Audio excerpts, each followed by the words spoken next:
Bismillahirrahmanirrahim.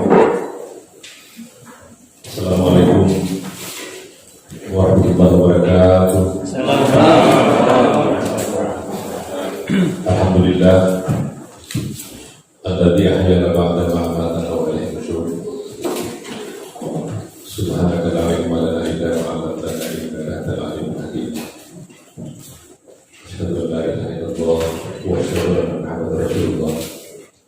Allahumma shalli wa sallim wa barik ala nabiyil karim wa ala alihi wa ashabihi ajma'in. Allahumma rabbi shrah li sadri wa yassir li amri wa hlul 'uqdatam min lisani yafqahu qawli waj'al li wazran min amri. Yang saya hormati, saya muliakan Bapak kita, Bapak Kepala Suci Umat Islam Dr. Ades Hadi Usman. Yang saya hormati, saya muliakan adinda saya selaku Ketua Umum APRI Provinsi Sulawesi Barat bersama dengan Sekretaris Umum dan seluruh pengurus. Yang saya hormati, saya muliakan segenap para pengurus baru APRI Kabupaten Mamuju, panitia pelaksana, dan ibu-ibu kaum yang hadir pada pagi hari ini.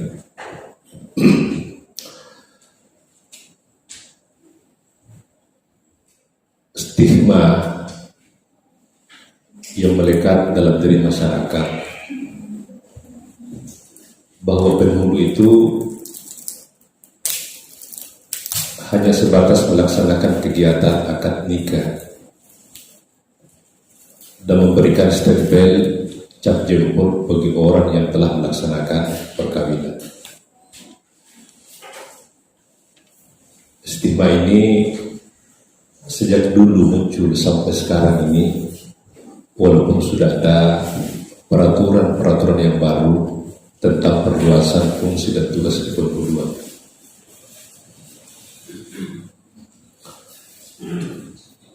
Teman-teman sekalian, penghulu ini adalah bahasa Melayu,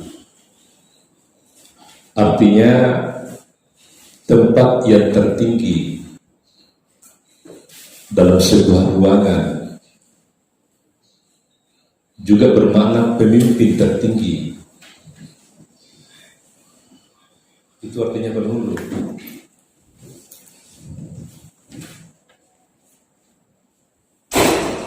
Dulu itu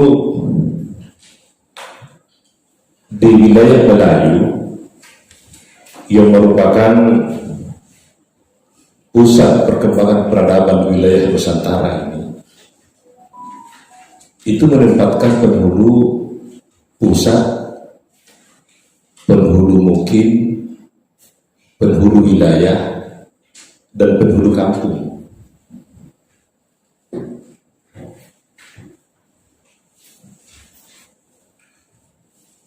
Dan jabatan penghulu itu diangkat oleh kerajaan yang setara dengan menteri-menteri kerajaan.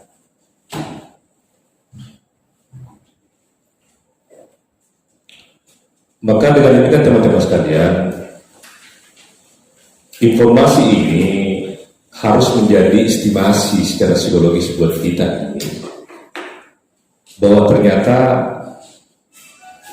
profesi penghulu ini bukan hanya sebagai satu kedudukan yang sama dengan kedudukan-kedudukan, tetapi itu memiliki tempat yang sangat khas, yang jauh lebih tinggi ketimbang dengan tempat-tempat lain. Saya pernah baca buku The Religion of Jawa, Agama di Jawa, yang punya teori tentang stratifikasi sosial masyarakat Jawa terdiri dari 3 lapisan: santri, sebagai dan priai. Grades, coba perlu dibaca itu teman-teman sekalian. Dia mengatakan bahwa sejak dulu hukum yang berlaku bagi masyarakat itu adalah hukum yang sesuai dengan keyakinan agamanya, di mana hukum itu sumber rujukannya adalah para penghulu. Penghulu ini pada masa Keraton Yogyakarta dan Surakarta itu adalah merupakan jabatan yang diangkat oleh kerajaan berkedudukan sebagai ulama tertinggi dalam struktur masyarakat Islam di Pulau Jawa.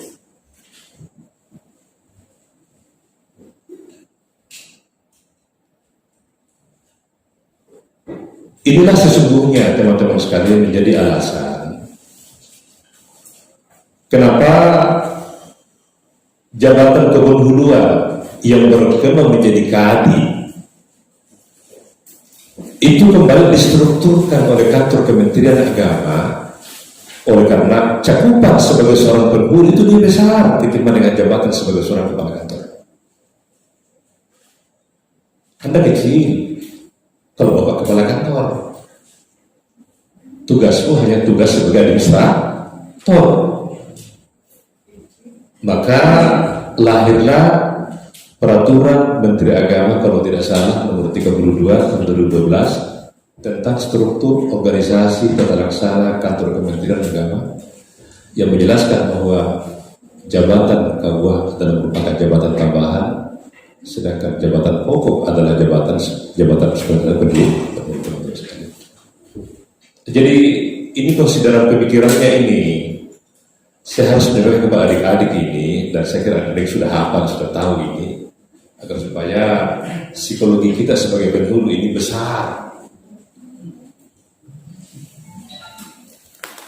di hadapan masyarakat. Stigma yang pertama itu sudah hilang teman-teman sekalian. Apalagi dengan keluarnya peraturan, kalau tidak salah, peraturan Menteri Pemberdayaan Aparatur Negara nomor 26 atau 62? 26 atau 62 tahun 2015? 62. Iya, coba dihafal-hafal ya.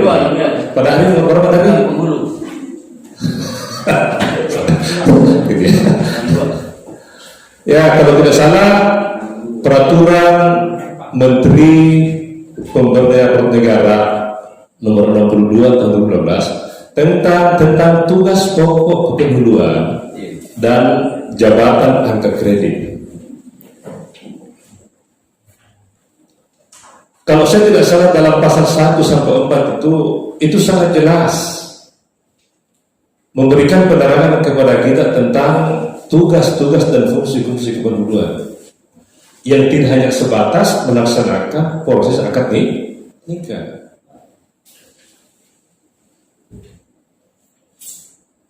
Ini kalau sebut waktu kuliah ini terserah bagaimana. Kalau kita melihat diktum-diktum yang terdapat dalam pasal 4 ini, maka ternyata teman-teman sekalian, tugas kita sebagai seorang penghulu ini adalah tugasnya para ulama. Tugasnya ulama. Karena di dalamnya menjelaskan bahwa melaksanakan perencanaan akad nikah, memberikan pengawasan terhadap pelaksanaan akad nikah, memonitoring pelaksanaan akad nikah, mengawasi jalannya akad nikah, melakukan bahsul masail yang berkaitan dengan munakahat, melakukan bahsul masalah berkaitan dengan masalah saksiyah, masalah yang berkaitan dengan kehidupan sosial keagamaan masyarakat. Kalau kita melihat rincian tugas dan fungsi dari kepenghuluan ini, maka saudara tidak bisa lepas sebagai seorang referensi utama dalam aspek pelayanan, penerangan, penyuluhan agama Islam di masyarakat, tidak hanya sebatas melaksanakan kegiatan akad nikah. Maka sejak awal teman-teman sekalian, saya merekomendasikan kepada kita ini untuk penghulu agama dan penyuluh agama minimal harus punya standar referensi fikih. Saya rekomendasikan itu kepada kita semua untuk memiliki satu bukunya Abu Bakar Al-Jazairi, Minhajul Muslim, yang diterjemahkan Pedoman Hidup Muslim. Karena berdasarkan poin-poin yang terdapat dalam permen ini, maka itu menjadi tugas saudara secara khusus untuk menjadi ahli fikih, ahli munakahat, ahli pemetaan dalam penyelesaian kasus sosial keagamaan. Dan buku ini teman-teman sekalian bisa memberikan penerangan standar kepada kita ini untuk bisa membahas seluruh aspek yang berkaitan masalah agama. Buku ini teman-teman sekalian adalah fikih yang diajarkan oleh Pak Minhajuddin. Saya masih ingat itu, kakak saya Saddam Halim disuruh memfotokopi 4 jilid bukunya Al-Jazairi, Al-Fiqhu ala Madhahibil Arba'ati. Padahal teman-teman kampus itu tidak tahu membaca. Masih ingat nggak? Mana saya? Ini saya. Masih ada di sini? Ya. Pasti saudara fotokopi itu buku Al-Fiqhu ala Madhahibil Arba'ati. Masih fotokopi? Iya, sudah pasti ini kalau. Nah, sekarang ini kita sudah bagus karena sudah punya rumusan ikhtisar, namanya Minhajul Muslim. Pedoman Hidup Muslim. Maka apa yang disuruh sampaikan tadi ini menjadi harapan kepada kita semua agar supaya kita selalu belajar membaca buku. Teman-teman sekalian, walaupun sesungguhnya kita ini memiliki tugas pokok sebagai seorang penghulu, tetapi aspek yang berkaitan dengan tugas-tugas administrasi jangan ditinggalkan sama sekali. Kita ini bukan lagi pejabat struktural eselon 4B. Itu sudah tidak ada teman-teman sekalian. Tetapi sebagai seorang kepala kantor urusan agama yang memiliki 9 pejabat pelaksana ini, maka otomatis kita pun juga harus berdiri sebagai pimpinan administrasi. Hal-hal yang berkaitan dengan data wakaf, data majelis taklim, data haji, itu sangat tidak bisa diabaikan. Oleh karena apa?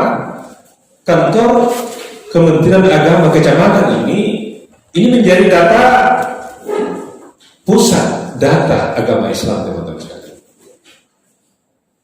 Saya terkadang pusing itu karena berkali-kali saya menyurat ke Bapak. Satu dari orang teman-teman kepala keluarga yang memberikan balasan kepada saya. Kalau saya sebutkan di sini, saya sangat hafal. Saya bilang sama Osman, tolong Osman ini setiap ada surat tagihan kepada kepala kantor kecamatan ini, tolong buatkan itu. Buatkan lampiran checklist, siapa belum, siapa yang sudah. Setiap ada surat Pak. Dan setiap minggu harus periksa surat itu, siapa yang masuk, siapa yang tidak.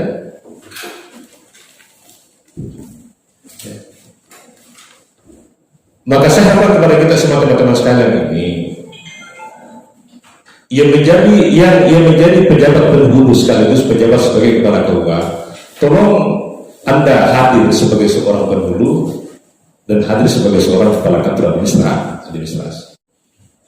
Saya kira itu teman-teman sekalian hal yang disampaikan. Kalau ada salahnya dari saya sendiri, kalau benar dari Allah Subhanahu wa taala, saya akhiri. Subhanallah wa bihamdika asyhadu an la ilaha illa anta astaghfiruka wa atubu ilaik.